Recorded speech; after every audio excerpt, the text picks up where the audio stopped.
in B-24s. I was a navigator and flew 36 missions from England over Germany, France, Holland, places like that. I was in the D-Day invasion, flew missions at that time, and fortunately never had anything seriously happen to me, so I was, as you can see, I got home. But it was quite an adventure. I was only 17 when I joined, and finally within 3 years, and got out in 1945. Oh, fascinating. And also, Lieutenant Joseph Peterburs, I understand you had some pretty wild experiences as well, sir. Yes. I went to England as a fighter pilot in 1944. I was 19 years old, and I was flying P-51s. I flew 49 missions and had many memorable missions during those 49, but the most memorable was my last mission, which was my 49. Wow. Is this you as well? That's me at 19, right. Wow. Imagine that, 19 years old. On the 49th mission, we were escorting about 400 B-17s over the town of Oranienburg, which is a suburb of Berlin and that general area, and we were hit by a bunch of Me-262s, Messerschmitt's 262s, the turbojet. Wow. And I saw one of them hit a B-17, blow it up, and I was at 7,000 feet higher than he was, so I rolled over and started at him. By the time I got down to his level, it was within range of firing. He blew up a second B-17, and I started firing and got his left engine. He rolled over, and I chased him down to the deck, and his engine disintegrated, and he bailed out. I saw an airfield and started strafing it. There was a lot of aircraft on it, and I made too many passes, got hit too many times, and started burning, and made it back to Magdeburg and had to bailed out at about 300 feet after being attacked by another FW-190, which fortunately missed. Bailed out at 300 feet, was captured immediately, was a prisoner of war, interned in a prison camp near Berlin with a bunch of Russian and Scandinavian prisoners, escaped and got with the Russians and fought with the Russian tank unit from Berlin to Wittenberg on the Elbe. Oh my God. And after we got to the Elbe, the Americans crossed the Elbe, and I was repatriated. Went home and married my fiancée, Josephine, who I named my aircraft after, Josephine. And we were married for over 60 years until her passing. And but I had to get permission to get married because I hadn't turned 21 years old yet. What Joe didn't tell you, though, he shot down. He shot down Walter Schutz, who was probably one of Germany's top aces.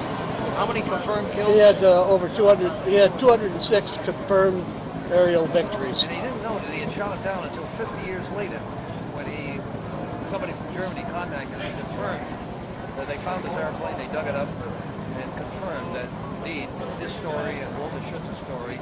Well, Walter Schutz was the only guy that had shot down 4 B-17s on that particular day, so that they knew that's who it was. That's the second day. Wow. So you shot down a German Luftwaffe ace, huh? That's right. Walter Schultz. Walter Schultz. Walter Schultz. Wow. Yeah, we're the very best of friends. We met for the first time, or the second time, the first time in person. So you met the person you shot down? In Vista, California on the 18th of May, 2005. And we're at the best of friends, and I visit some beers together? Oh yeah, I visit Germany a couple times a year, and he comes over here. And in fact, the last time I was with him was past November, and one over England. We were at Aces High Studio signing prints together. Isn't that amazing? All from war, and now you're friends. Yeah, it was great, and he's a wonderful gentleman. What a big circle of life, sir. Right. I made a DVD video of the group that were in Wings Over Wendy's, and his story is the first story told in this movie. And I had never met him. This It's the first time I've Wow, met Joe. what an honor. What an honor to meet these sponges. And sir, how are you today? Fine. And maybe you could tell us a little bit about yourself? Well, I was an officer in 4 services except the Marine Corps, every service except the Marine Corps. I did 4 wars. I got called up for 4. The last one I didn't have to go, but they put me on hold for 3 years. I did World War II, Korea, Vietnam, and then the last one was in 1983. I was in the Army. During World War II, I was on a ship. Forgive my decoration, sir. I don't know what... I know it's a lot of stripes and banners. It means like a high ranking to me. I don't know my ranking, so I apologize, sir. Could you... I got 33 medals, is what I got.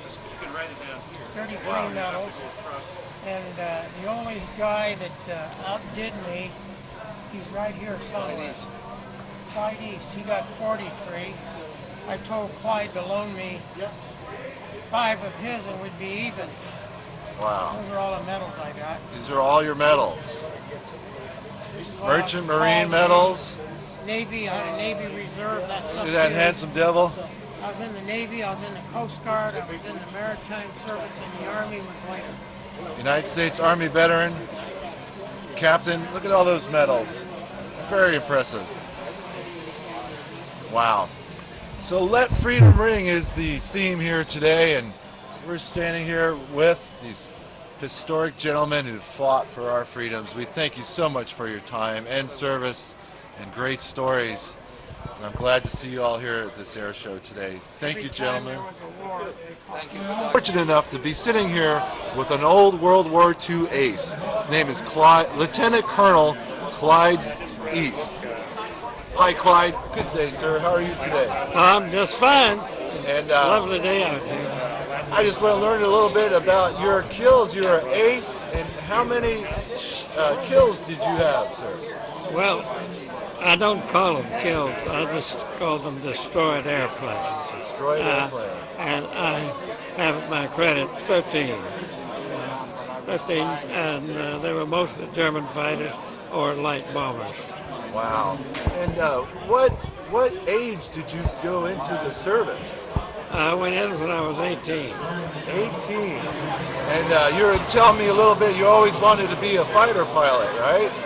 Yes, from my very first days, I thought that would be a great life. And it turned out I was right. Ah, well, you must have had a great time flying around the skies, seeing things that most people won't see at a young age that kids couldn't even imagine today. I also understand you're a docent at the Reagan Library, is that correct? Yes, I have been working there 17, 18 years, something like that. 18 years. So if you want to speak with Lieutenant Colonel Clyde East, you could see him at the Reagan Library. And I also understand you just had a birthday, sir. Yes, I celebrated my 90th exactly 1 month ago yesterday. Wow, happy birthday. 90 years old, 13 destroyed kills, in the service at a young age, helped to fight for our freedoms today. Lieutenant Colonel East, you're such a hero in our eyes, and we thank you for your time here. Maybe we could catch up with you another time and really have a little bit more in-depth interview with you. I would be happy to do it. Oh, thank you so much for your time, sir.